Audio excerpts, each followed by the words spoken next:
Time and seasons. Time is a very, very precious commodity, and it is sacred. It is sacred because it's given to us by God Almighty for a reason and for a time. When you look back, do you regret in the way you use your time? You see, this commodity called time is the same for kings and queens, for emperors, for the lowest person in the society. It's given by the same measure. But what we do with this commodity depends on you and an environment that you're given. There are those of us who look back and are grateful for the opportunity time offers, for the opportunity that a season offers. Right now, as we speak, we are deep in the winter season.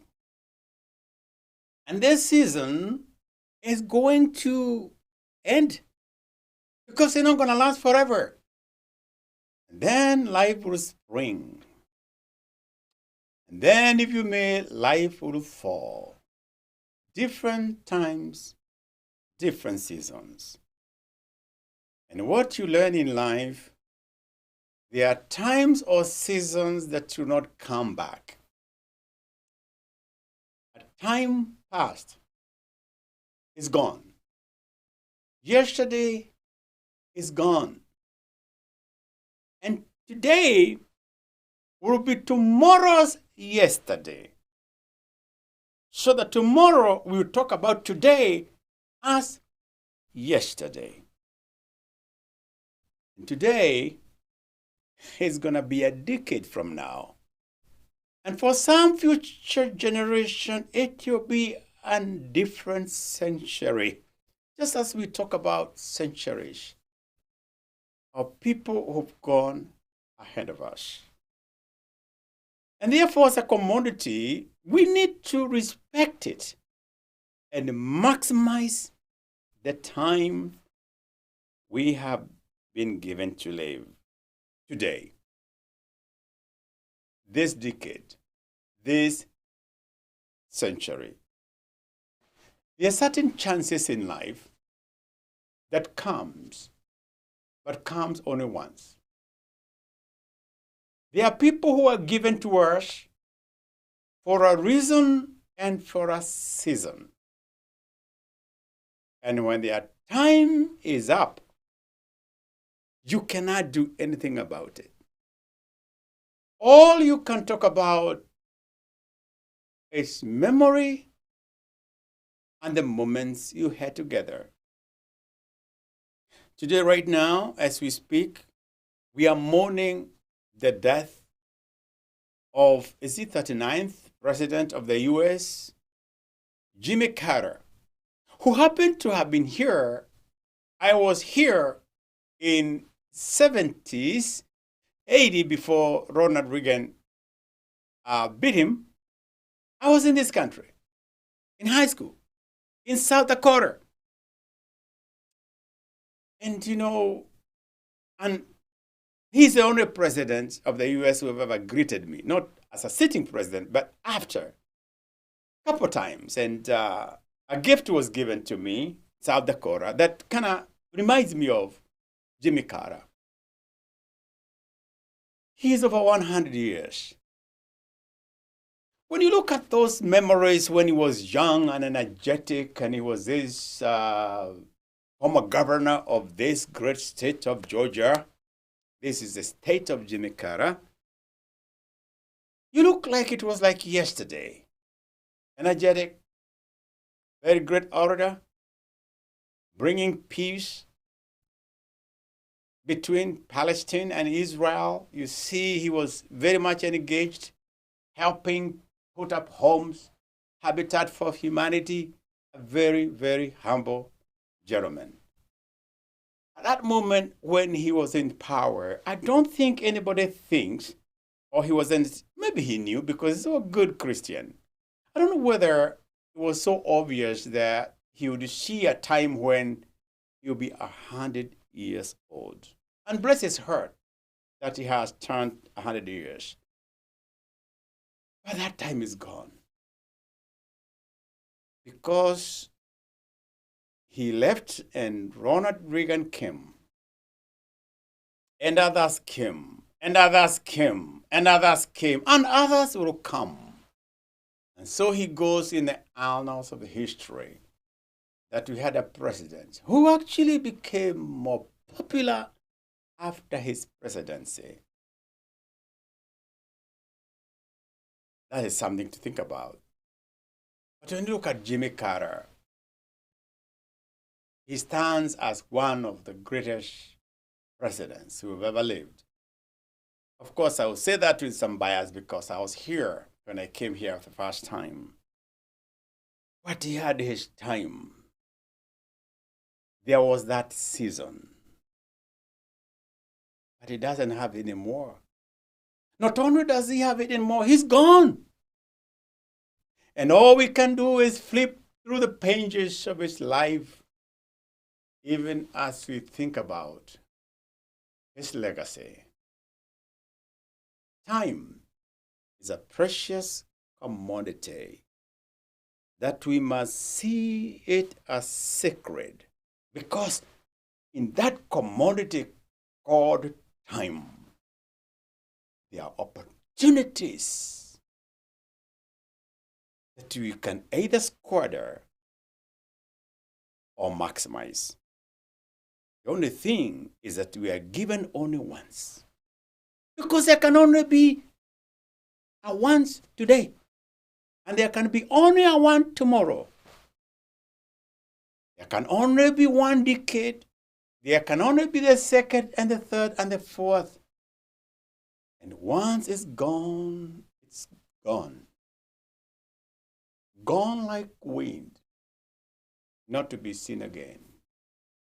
And therefore, as you flip the second page of your life, 2024, now 2025, what does life offer you in that commodity we call time? I think one of the greatest regrets of any human being is to live a life, and when you pause and you look back, a life of regrets.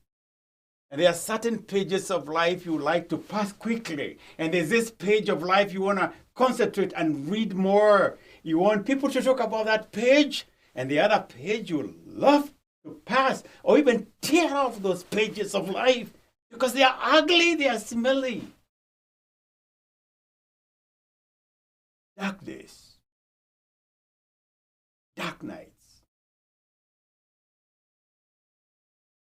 But you know, time also is a commodity that heals. It's a commodity that can restore.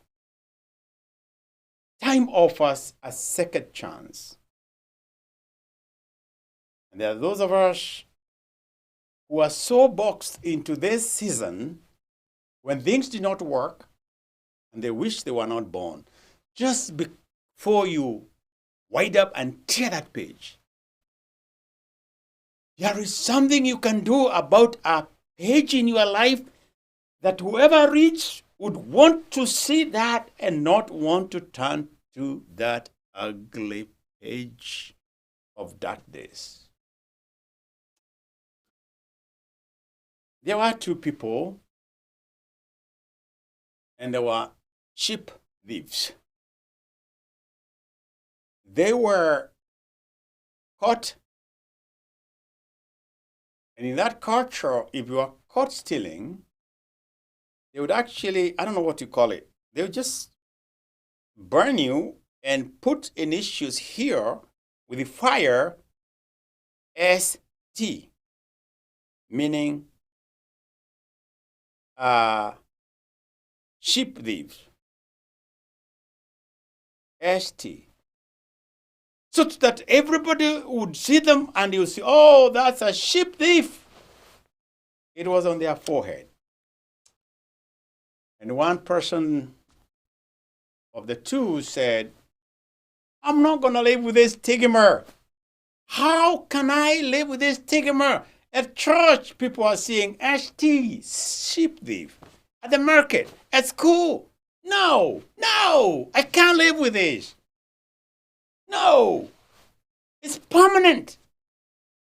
I'm going to take my life. And sure enough, he took his life. Because of that season of his age that was so ugly. The other person decided to take a different course. He said, you know what? Let them read me, but I can prove otherwise because my life cannot be boxed into this one page.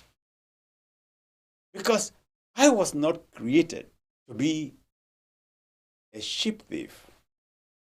I may have done it. I know it's wrong. But I can redeem myself. I am going to move on. Today was not good, but there's a tomorrow. And I want to make sure that tomorrow is going to glance today. And as he lived, he turned out to be a wonderful person. The local people forgot even that he was a sheep thief. They could not even look at his forehead to see the initials. And one day, somebody from another town came and they saw kind of an elderly person, and he was so keen to look at the forehead and saw the letters ST. And he said, wait a minute, how come that guy, I see very, very faintly the initials ST. And this guy said, oh, that guy, that man, oh, that guy, oh, we love him. I can't even remember. That man, ooh, I don't know how we can live without the guy. He is so loving. He is so helpful. ST, I don't know. I think it must stand for a saint. You see? What was supposed to be sheep thief turned out to be saint. So the same word, same letter, ST turns to be a saint because he purposed to make sure this time round, this season, I'm going to make this commodity that is given to me by God useful, value addition, admirable, because I have only so long to live. What are you doing with your life? What does time mean to you? I'll come back and talk about different seasons of life. Because life is not the same. As I said earlier on, we have winter, we have spring, we have fall. Other people talk about autumn, and there's a reason why we have these seasons. So next time we get to part 2 of this, let us go back and reflect about time and see what we can do to redeem the time that we have, and to talk about the seasons and what we can learn about different seasons. God bless you. And I pray between now and then, make your time, make the season that you are living livable, admirable, one that you love people in future to read without a stop. God bless you.